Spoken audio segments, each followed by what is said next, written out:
Is this on? It is on. I will now perform a number from, no I won't, I'm just kidding. A couple of quick things. Books are for sale in the room over here. The authors will sign the books over there. And did everybody get an evaluation form? Nobody leaves the room without filling out a form, okay? Great, here we go.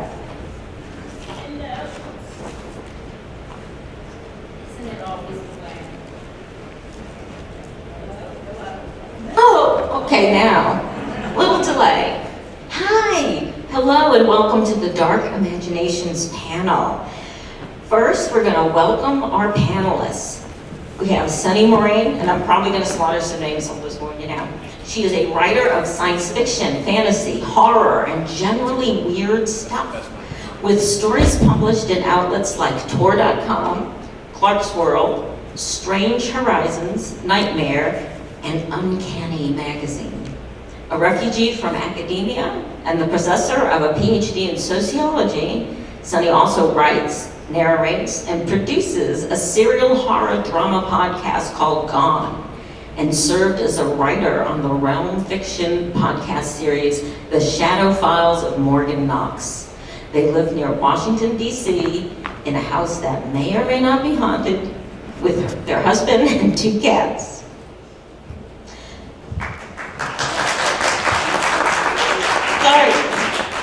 Lee Mandelo is a writer, scholar, and sometimes editor whose work focuses on queer and speculative fiction. His recent books include debut novel Summer Suns, a contemporary gay Southern Gothic, as well as the novellas Feed Them Silence and The Woods All Black. I should have held up Sunny's earlier, by the way. Mandelo's short fiction, essays, and criticism can be read in the publications including Tor.com, also known as Reactor now, Post 45, Uncanny Magazine, and Capacious. He's also been a past nominee for various awards, including the Lambda, Nebula, Goodreads Choice, and Hugo. He currently resides in Louisville and is a doctoral candidate at the University of Kentucky. Amiee Gibbs grew up in rural Maryland, where she still lives on an allegedly haunted road, but has dreams of running away to Ireland. She has worked for Penguin Random House for 18 years, 13 of which as a sales manager for independent bookstores across New England, New York, California, and the Pacific Northwest. Prior to that, she was an assistant manager at Walden Books and Borders. She holds an MLA degree with a focus on world literature and creative writing, and is currently teaching herself, and I meant to ask you how to pronounce this in advance. Sure, well, you don't want to know how I was going to pronounce it. The Carnivale of Curiosities, hold it up because I don't have a hard copy. Pretty book, right? Is her debut novel. Let's give it up for Amiee Gibbs. And last but not least, we have Alix Harrow. She is the New York Times best-selling and Hugo Award-winning author of The 10,000 Doors of January, The Once and Future Witches, Starling House, and various short fiction. She's from Kentucky, but now lives in Charlottesville with her husband and their 2 semi-feral kids. Give it up for your neighbor. All right, now we're going, oh, and I should introduce myself. I'm Alma Katsu. I'm a writer too. If you know me at all, you know me for The Hunger, maybe The Fervor, but I also write spy novels, and if you hang around long enough this weekend, you'll see me again. Okay, so we're going to talk to these authors about exploring their dark imaginations. Now, when I got this assignment and I read the books, I realized it's going to be interesting because there are 4 very different books. And so we're going to have some questions that are sort of tailored to the books themselves so you guys can really get a sense of what they're about. And then we'll also talk about what it's like to write this kind of fiction.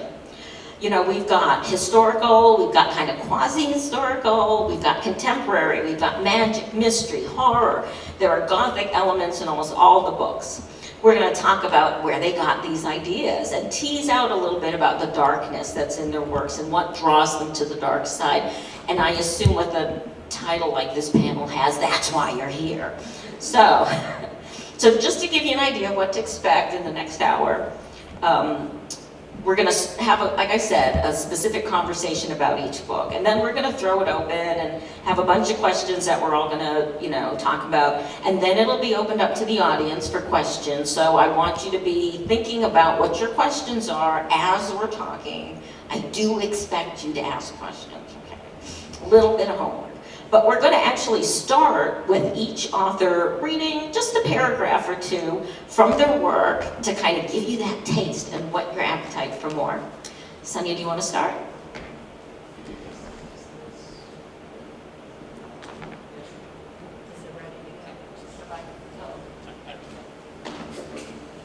Can you tap it to see if it's ready?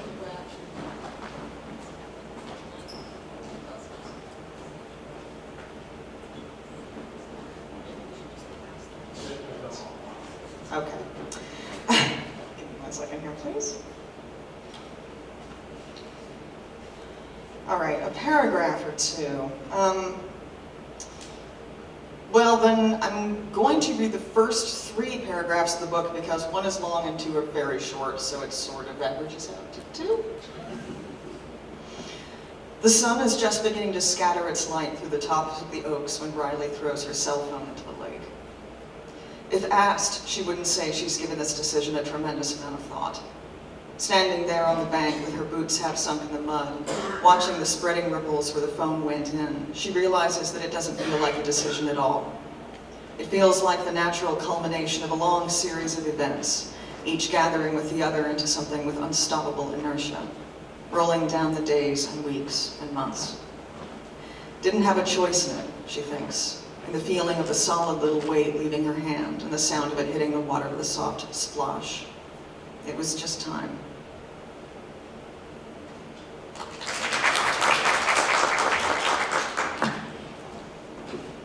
I'm also going to do the same thing. But this one's long and then 2 short, so you know.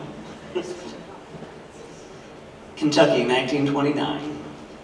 The passenger train heaved to a stop at Hazard Station. Coal smoke from its stack silted the muggy air. Leslie Bruin took his cap from his knee and his travel bag from beneath his seat, tucking the former over a crop of wavy hair and the latter over a ride-sore shoulder.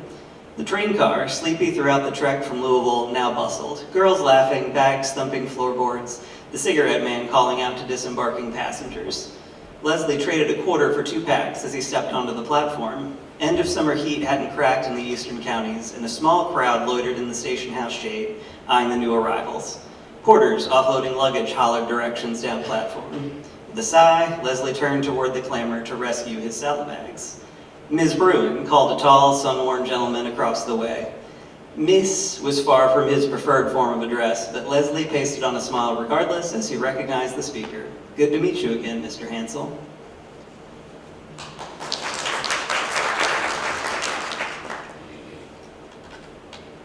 Mine's just going to be a sentence in a small paragraph. 24th October 1887, the Athenaeum Theatre, Borough of Suffolk, London. It took 3 hours to kill Charlotte Bainbridge, an egregious amount of time for an exaggeration, he knew.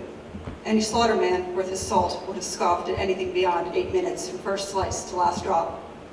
But this instance demanded less of speed and more of precision. And though his hands had known blood, he was not an habitue of the abattoir. He was an artist.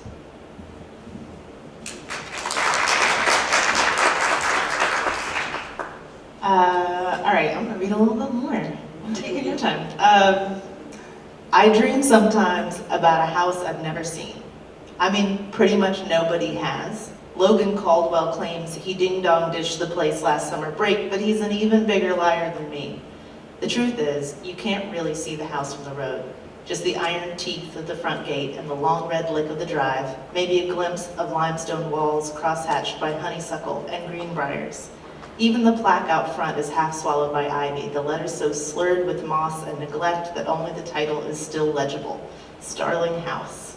But sometimes, in the early dark of winter, you can see a single lit window shining through the sycamores. It's a funny kind of light, a rich amber that shudders with the wind, nothing like the drone of a street light with the sickly blue of a fluorescent. I figure that window is the only light I've ever seen that doesn't come from the coal plant on the riverbank. In my dream, the light is for me. I follow it through the gates, up the drive, across the threshold. I should be scared. There are stories about Starling House, the kind people only tell at night, half-whispered under the hum of the porch light. But in the dream, I don't hesitate. In the dream, I'm home.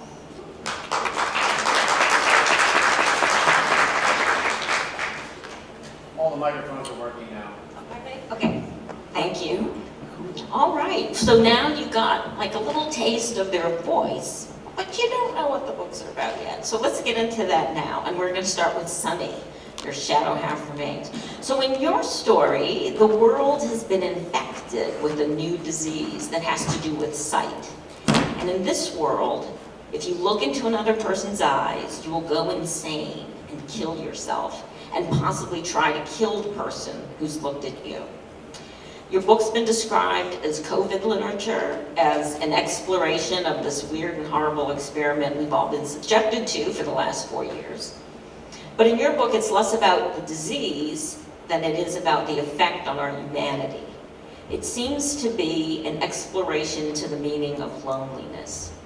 But that's me. How would you describe your novel? Well, yeah. So, this was originally a short story, and then it was expanded into a novella. And I wrote the short story that became the book in, I think, late 2020. It might have been early 2021. No, it would have been late 2020, yeah. And COVID was the impetus, but you're correct in that I really was writing about something a lot more than COVID. I had, prior to 2020, I had spent a lot of time alone, except for my husband, but aside from my spouse, I had been by myself for a while because I was working on a doctoral dissertation and I was no longer teaching. So there was no reason for me to go into campus every day except if I was meeting with my advisor. And where I live, I'm just kind of isolated from a lot of people. And turns out, if you're already prone to mental illness, that's not great for your mental health.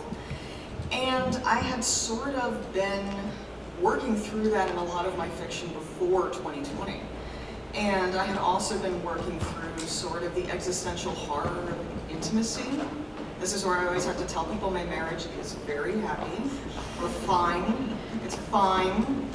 But there is something kind of horrifying, I think, about being truly intimate and open to somebody else. You are opening yourself up to a kind of annihilation, because you can never be fully yourself if part of you is accessible to someone else. Part of you will always be that other person, kind of. You can't be fully self-contained anymore.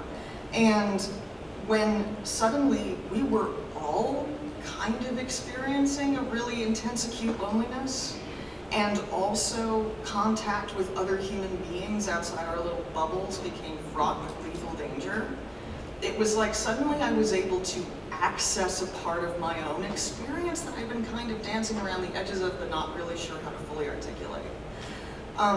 So yeah, while this is, I think one could definitely look at this as capturing kind of an emotional and mental moment in time for a lot of us, it's about a lot more than that for me. And the sense I've gotten is that some people are resonating with it kind of on the same level that I did, yeah. Yeah, that was the feeling I had when I read it. It would be a shame if people just sort of wrote it off as a COVID novel, right? Because it is about so much more. And such a really vivid exploration of emotions that I think most people wouldn't kind of dare to go to, really. All right, let's move on to Lee. Woods Are All Black. Your book is set in Appalachia in the 1920s with a trans protagonist, Leslie Bruin, a nurse who served in Europe during World War I and returns to America trying to find his place in the world, some place where he can be more than just a failed woman. Leslie takes a job with the Frontier Service, which sends nurses into remote rural areas that have little to no health care, kind of like where I live now. He quickly finds himself on the wrong side of the town's deeply religious contingent, which doesn't want anyone teaching women how to practice birth control or to have autonomy over that part of their lives. There's also a horror element to the story that represents the violence that marginalized people can feel when they're trapped and bullied by a repressive majority. So it's a book that deals with a little-known period and place in American history, and yet feels incredibly timely and relevant. Can you tell us how you came to write this book? Like how you found this time period and these characters? Yeah, so a couple of parts on that one. We'll start with in historical time, 1929 is like yesterday, right? So I think that's some of the horror that is very much in this text. We're doing it again. Largely, the 20s and the 20s sure are echoing in a lot of very terrifying ways. And that if you're not as familiar with the interwar period, it was a really big queer moment. There was the pansy craze in the US, everyone liked to go to drag shows, there were these sorts of integration happening in queer spaces, around racial segregation was kind of falling apart too. You had queer people writing books, and then fascism happened. So this was Europe and the US, it was a big moment, and all of that progress was very much violently rolled back very quickly over a short period of time. And I think when I proposed this in 2020, I was feeling some of that historical research I've done in the past as a modernist person in grad school, part one. Not anymore. Coming back, and I was trying to work with that. And I'm at the University of Kentucky, which has a huge primary source archive for the Frontier Nursing Service, which was just really cool. I knew nothing about it until I had this big archive available to me for free, including original oral history tape recordings from the nurses. Also, one of the original documentary films ever made, is 1931, and it was filmed by some of the nurses. Carried a big old camera on horseback through the rivers out to the towns. So it's one of the primary documents of what Appalachian holler towns looked like in the late 20s and early 30s, which was just so cool. that added a lot to my research process. And you'll note that it's 2024 now also, and that I said I started this in 2020. It was about 2.5 years late to my editor, because it turns out writing about this kind of deeply religious violence against queer people, against gender nonconforming and trans people in this particular moment was very stressful. It was unearthing some stuff that I wanted to work through as an artist, and then found very challenging in practice to work through in the lived moment of COVID also. So there was a lot going on with isolation and working on that sense of being surrounded by violence in a very particular way and not knowing who you can trust a lot of the time as these things coincided.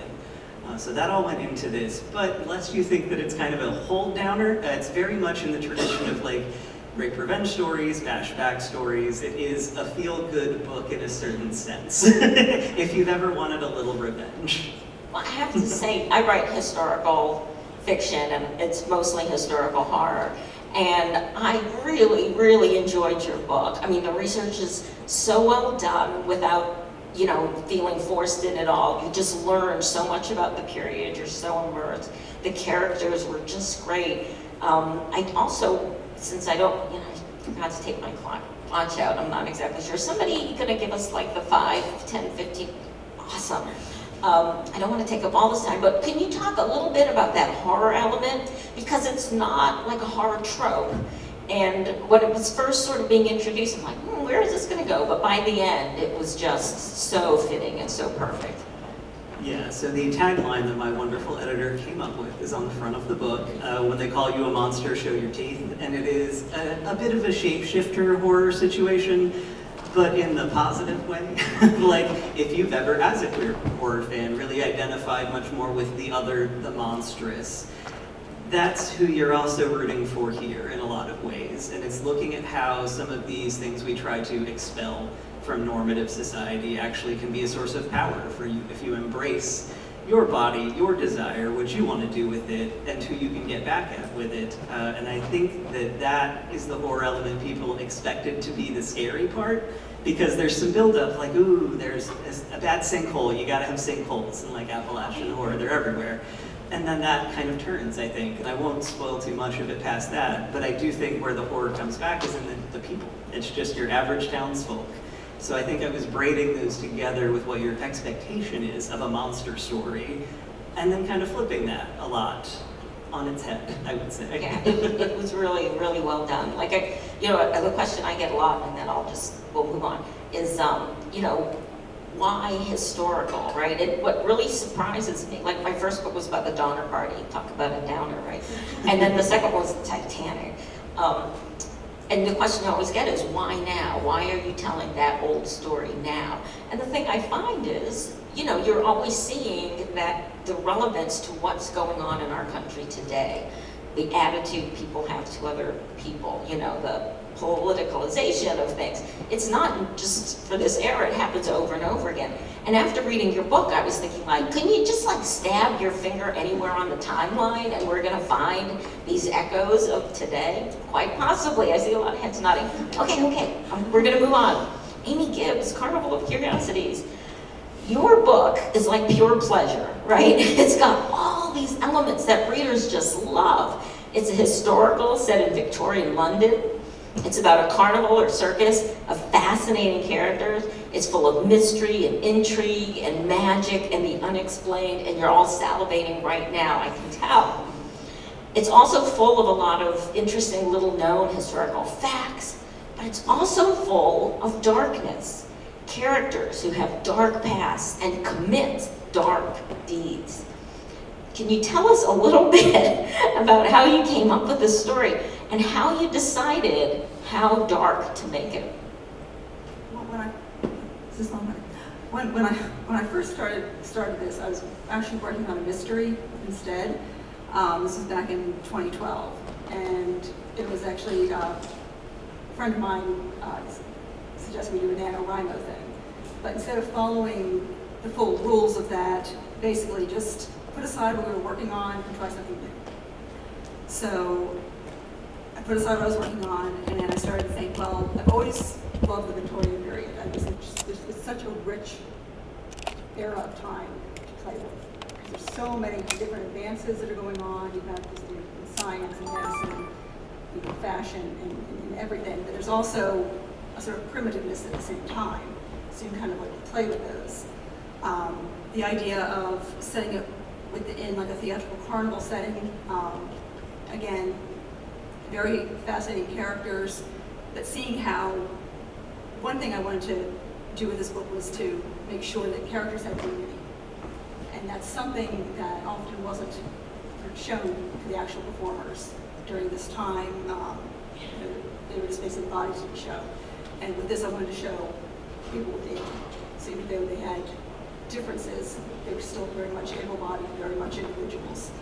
And then I've also always had a certain love for the Faustian bargain.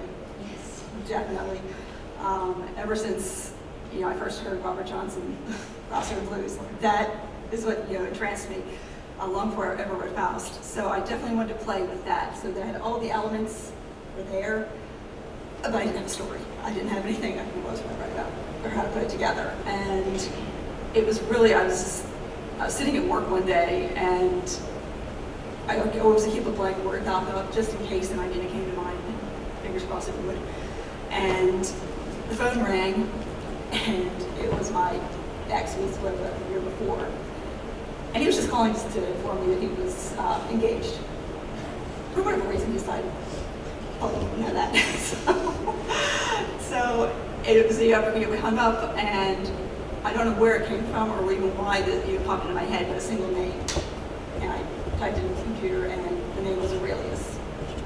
And he became a central figure. Aurelius Ashe in the book. He is the creator of the Carnival. He is a rather devilish figure, shall we say. And he's also, in many ways, even though what he is, he's almost more human, and he has more of a good faith and good conscience than the regular individuals in the book. So I kind of wanted to kind of play with the idea of really what's evil, what's good and evil, kind of playing with the perceptions there. But it was also an opportunity to really delve into the class structure, definitely the poverty levels, how the wealthier people go into the slums for sport, just to basically golf. It was another form of entertainment. And you're thinking of these people who are living in these horrid conditions are entertainment for someone. So, I wanted to set the carnival in Suffolk, which was, with Whitechapel, we're all familiar with. Suffolk very much was the same. So I set the carnival there. So the people who lived there were watching the spectacle that was going on. So it was a spectacle all the way around. So it's really trying to look at that, but also touching on aspects of feminism. Again, the classes, the figures involved. So there's a lot to play with. So I was kind of really started to delve into that. And the more you dig in, it's a dark underbelly. Well, it's a very impressive debut. I mean, because you do have all those layers, you have all that historical research. But what I found most striking were the characters. Like, even most of them have a fantastical side to them. They're very human. They're so well-rounded. They have all those human characteristics. They're fascinating that you could come up with that many characters and put them all in one book, in your first book. So, I just want to let people know it's a fascinating read. It's not one of these candy floss, kittens and puppies circus stories. It's dark and fascinating. Okay, let's go on to Alix and Starling House. When I started reading Starling House, it read to me like a fairy tale. It had that fairy tale kind of cadence and quality to it, and all of the elements, a heroic young woman, a mysterious, ever-changing house, fantastical monsters standing in for the horrors of real monsters. But that fairy tale quality masks the fact that the story is based on a lot of reality. What is life like in coal country? What is it like to live in poverty? How women are too often the victims of violence, and how easily bad men are able to avoid the consequences of their actions. Doesn't sound like this fairy tale now, does it? It's also a story of Southern culture, how within families, stories are often whitewashed of unpleasant truths. In other words, Starling House is a story that can be read on several levels. So Alix, tell us how you decided to tell this story about revealing truths the way you did. That's my favorite type of writing question, is just sort of like, why are you like this? Why'd you do this? So I'm like this because I have a master's in history, and I think from the outside we tend to assume that the work of a historian is to get to like the real truth, like the singular real truth as a narrative, when it's really just to find a truth, like follow a true thread through history, which is not at all dissimilar from the work I think of a novel, is to like tell a truth according to at least one perspective or one narrator or something like that. And it turns out that singularness is like very, very visible in the genre of the Southern Gothic. Like I knew that's what I wanted to write, so I went back and read a bunch of them. And the vision of the South and of Southern history is so conflicted in that genre, according to who was writing it and when. I mean, like, just think about Beloved is set in 1873. That's roughly when A Rose for Emily starts. Faulkner's short story. Different vibes, different take on the South, I would say. A totally different approach to horror and what is the horror of the South and what is the past. And so, like, the layeredness of it became very, very important to me as part of the story, and it also became, it's sort of loosely based on the actual town of Paradise, Kentucky, which you may know from the John Prine song, depending on how many of your dads listen to John Prine, honestly. I thought it was much more well known than it is. I went on this book tour like, as you know, the John Prine song, and I was like, never mind, my bad, not that. Which is a town that has many, many different narratives about coal, and it is now a literal ghost town. There's nothing left of it but the cemetery. So there's many narratives about it. And so this story, although it has a single protagonist who writes in first person, it became kind of a collage. So there's like a fake wiki entry in it. There's oral narratives. There's sort of the official accounts and the less official accounts. And it's not supposed to be a process of revealing the one true thing about this town, so much as like the competing truths at work that are, I don't think specifically Southern, so much as like this is how history works, but this is the history that I know of roughly where and when I grew up. Well, you know, the thing that I found just so masterful really about the story is I read it through at that fairy tale, just enjoyable story, just pleasure, like eating one strawberry after another, right? Not thinking about all of these layers, and it wasn't until I had to sit back and sort of think about, you know, what to ask Alix. And I looked up other people's reviews of the book, and I thought, holy crap, this is a lot deeper than... This is a bummer. Wait a minute. It's not a bummer at all. But I mean, that's when I started to appreciate the artistry that went into the story. All right, I'm not going to embarrass her any longer. Let's move on to the open question part of our show. So the first thing I wanted to ask you guys has to do with this writing these kind of cross-genre books, because that's what except for my spy novels, my other books have all been cross-genre.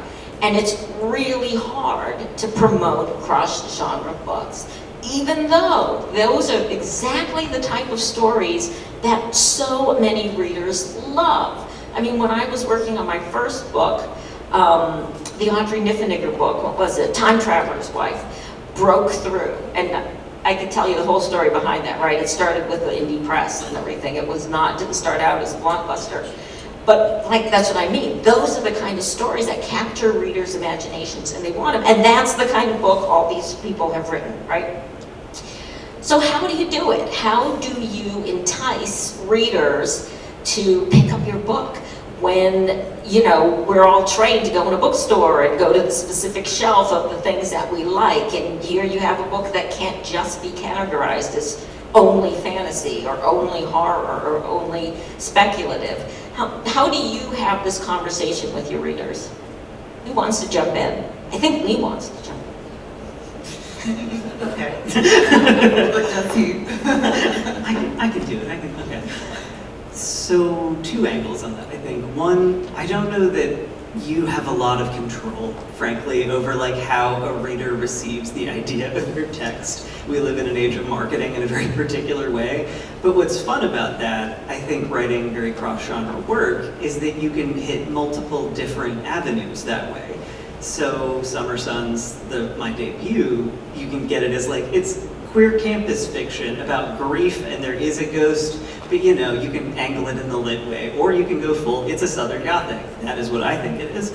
And you can do that, or you can go, some people, it was pure horror novel, or you mix and match them. And every audience, it seemed like, would pick up something a little different. If you're seeing reviews or people talk to you at signings, what every person like hooked onto the most was different, depending on how they approach the text. And thinking about that, with this book also, there's going to be historical fans who dig it, but also it really appeals to a certain kind of, I will say, the sort of punk and or leatherqueer end of life who are into the weird sex stuff. Like, what's in it? that is very much openly dealing with queer sexuality as part of queer identity in a way that tends to be really violently repressed. And that is something I wanted to take a lot of joy as being part of this very short text. There's quite a bit of it in there.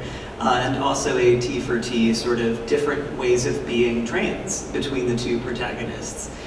You know, the outside townsfolk see them the same way, but they aren't the same, and they don't see each other the same way.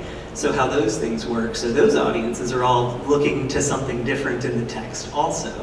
And I think that happens because of who I am as a reader.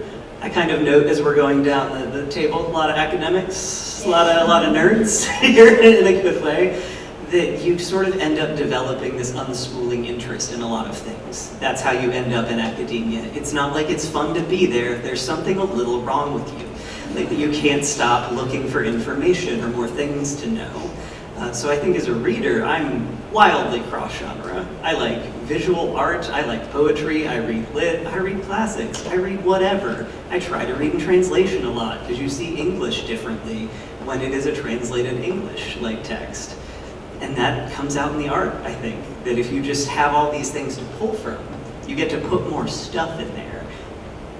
I mean, that's how I sell it and sell your book to people. I sell it as a romance. I'm like, yes, now I see that there's creepy eyes on the cover. I understand how you feel, but I'm right.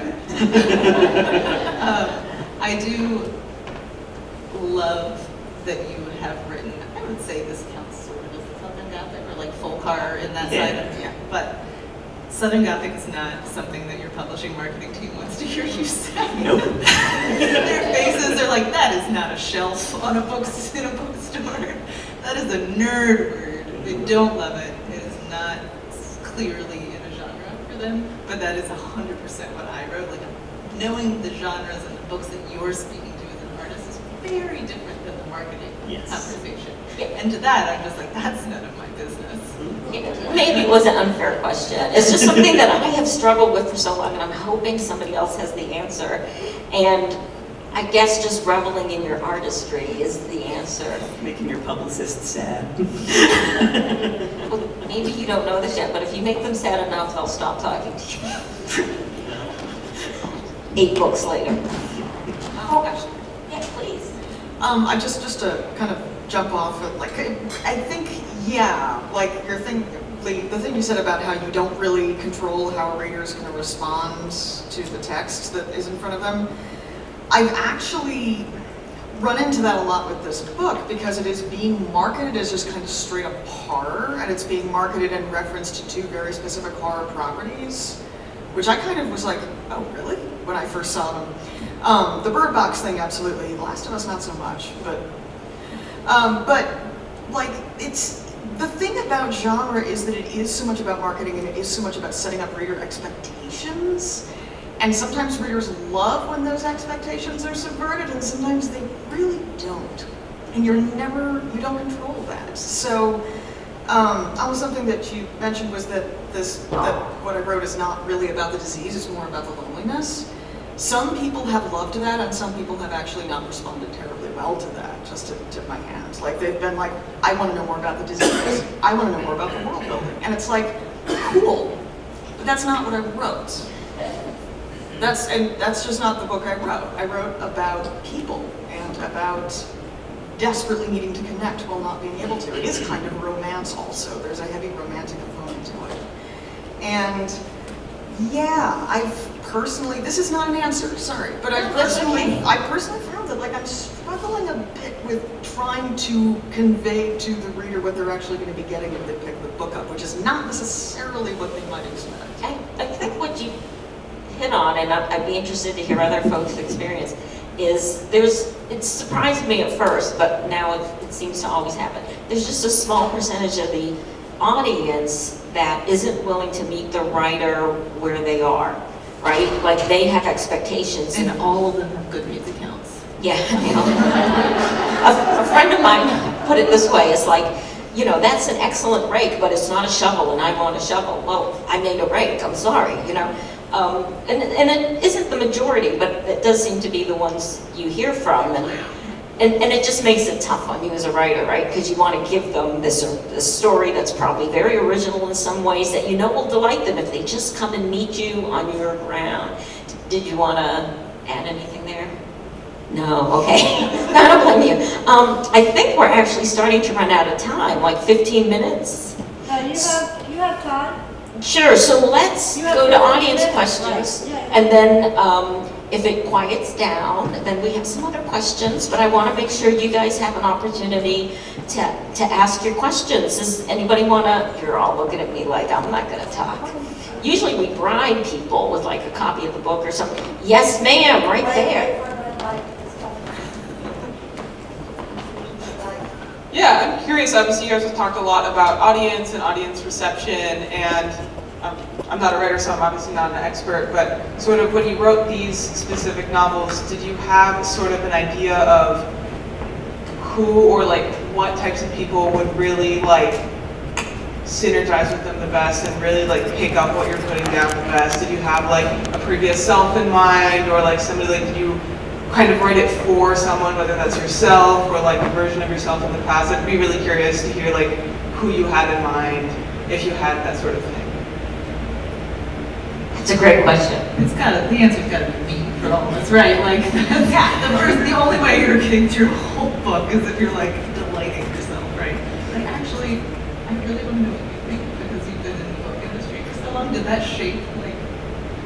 Well, I mean, when we were talking about like the idea of marketing, one of the first- Could you talk into the mic more? Sorry. Thank you. Hi. Largely, within the marketing side, what happens is that they kind of look at what the keywords are for the search words. If you look online. Okay, so it's like for this, okay, circus. And there's actually, I mean, that was the hard part with this is because it's not. Originally, on the cover they wanted like a tent and animals. There's no tent and animals in this book, so I was like, it's not going to work like that. So we had to work around that. But there's certain keywords that are like searchable, ISACs, that sort of things, history. They want to hit all of those things. You can be searchable items. So it's like if you say Southern Gothic, that's not that. That's going to go. Whereas if you say Gothic, that would be more first. So just for my own writing, first and foremost, it was for myself. It's kind of if I make myself happy with it, then I feel I've achieved something. But then I also had my writing there's a kind of built-in audience right there. So I really had certain things that I wanted to put in because I grew up reading like the Gothic literature, the Anne Rice, I grew up all certain things, the Angela Carter, all those really beautiful, lush prose and such. And so I figured I would do what I wanted to do, and the audience would come and find it because I know there are people out there who learn the same way and who will still learn and love it. And so I just kind of wanted to, this is for me, and y'all can be happy. Anybody else want to jump in on that? I'm going to I mean, to echo it, yeah, yourself. But it's also, I mean, please just reading the epigraph at the beginning of the book, that's the right term.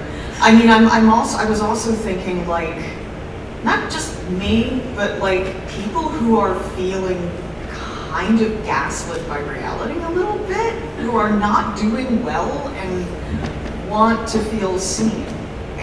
Or just are feeling angry or lonely or need some kind of like furious celebratory thing in connection with another person. Clearly this is something we feel this about. And just like, so yeah, it was, I wanted, even only a few people were like, I feel really seen by this, and as a result I feel a lot better about things. Then I wanted to reach that person. But that's a very universal feeling lately. They should have that as a shelf in the bookstore now. Lonely, angry, and yes. Yeah. Obviously yourself first. More questions? Yeah, you don't like work through a whole project for as long as they take unless you're just really a little unhealthily obsessed with the work that you are making. Yeah, it's not like you write and you're done. Like it's multiple drafts, at least for me. It's a while. And I think for this one specifically, yeah, it was coming out of a very personal, like I can picture the kind of person who probably wants this the most, and then the people who I might snag, who haven't thought about it this way before, who especially, I think with Summer Sons, I get still letters to this day from like younger gay readers in the South Where like, I've literally never seen in a text something like this where I get to be kind of messy and kind of into the sort of dudes who maybe bullied me in high school, and I don't know why I'm into that, and sort of working through a lot of those questions about masculinity and how can you be good to each other if you're carrying all this weight. And that's in this one too. Like, what is it about masculinity for queer folks, for trans folks, that is different than a like hegemonic, to use my big academic word, I shouldn't have done that, masculinity that we're kind of working against, that is such a violation, because I am gay, I like men, so I want to work on what's up with that sometimes in art. And I think that really speaks to a lot of people who want some more teeth, I would say, in the art. That there are plenty of folks who want candy, including me. I read a lot of romance, but that's not real life a lot of the time. And sometimes I also want the art that makes me feel like really bad. This is not that, but sometimes I want that, and I think it's a spectrum. Yeah. Do we have more questions, Nate? You segued perfectly into my question, actually. Starling House has an amazing romance in it. Summer Suns is a romance. I have not read this yet, but also You're gonna be so happy. Yeah. Sunny, you said your book also has heavy romantic elements. What do you think it is about horror that brings those two genres together in a world where they're on opposite sides of a bookstore? Can I get excited? I'll immediately go, then you can have it back. So I think it's the affect genres, the feeling genres. We have horror and erotica, largely, and a lot of what we call romance novels is erotica. We're just being weird about it. And I want to embrace that that's what a lot of it is. And it's things that you feel very much in your body that are also very disallowed feelings to talk about kind of politely in polite conversation. Even, you know, speaking to a room full of people about the content of this text, knowing it's online and streamed. I'm like self-editing a little. I've tried to keep things above board, we'll say. But I can feel that that's an effort that I'm having to make, because so much of what the work is doing is about making you feel really strongly in the body about these things. And I think that is a lot why they go hand in hand a lot of the time, but specifically for queer art, I think a lot of our experience of romance and desire from day one is pretty full of horror. We don't live in a nice world for that. And, you know, I grew up in the 90s. I think I share that with a handful of folks, at least some crossover there at some end of the 90s. We're talking, you know, the end / at least the drug cocktail developing for the HIV/AIDS epidemic. And Matthew Shepard. And that's the stuff that I knew from day one. And that doesn't make you super normal about your desires and interests, because you can't be. So I also think there's been a sort of lifelong connection between fear and your mortality and the risk that you were undertaking to be out, or to be the kind of person who never really was able to be in the closet, and what that was like in the South also at that time. So I'm always certain that they go together for me. Yeah, just totally to jump off of that. I think there's the embodiedness of both those genres. And there's also kind of what I said before about how there is an element of annihilation in intimacy. In romance you have kind of how exalted and ecstatic intimacy can be, and then in horror you have how painful and awful vulnerability can be. And both of those are different sides of the same coin. And if you are truly intimate with someone for long enough, they're gonna hurt you. It's just a question of when and how badly. And hopefully the connection you have with them will be strong enough that it will survive that. But yeah, I think that I've heard once, ghost stories are not automatically horror stories, but I think I heard once that like every love story is a ghost story and vice versa. Because you will feel grief and loss eventually if you haven't already. And then once you feel that grief and loss, you'll look back at what you lost that was so powerful, and then you'll feel that yearning again. And yeah, I think these intense and embodied human emotions are just so much at play in both genres. I love that question. It makes me think of a quote from my favorite series, the last two books. In Note of the Ninth, the line is something like, life is too short and love is too long. And that fundamental mismatch, I think, is like the grief of loving someone very intensely. I think you can get at both sides of that when you put horror and romance in the same book. It feels more true to me. Anybody, any other questions? Sorry, we can take like maybe one more, because I want to give these guys time to tell y'all what they're up to next. So my question is about like setting and horror, and in particular, Leah and Alix both have books set in Appalachia. I also grew up in Kentucky. Where? Henderson. Okay, all right. Yeah. Probably run into each other before. Anyway, I just think that like, you know, that part of the world in particular, to me, it's like inherently spooky. Like you can't like miss it. And so I'm just would like to hear some takes on setting and horror and how those things play together, especially, you know, cold country.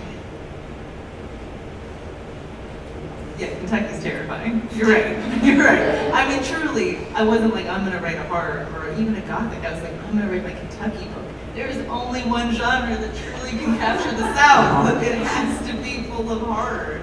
But also it has to have like, well, for me, I don't know how you feel about Trump, but I love it very deeply and it terrifies me very much.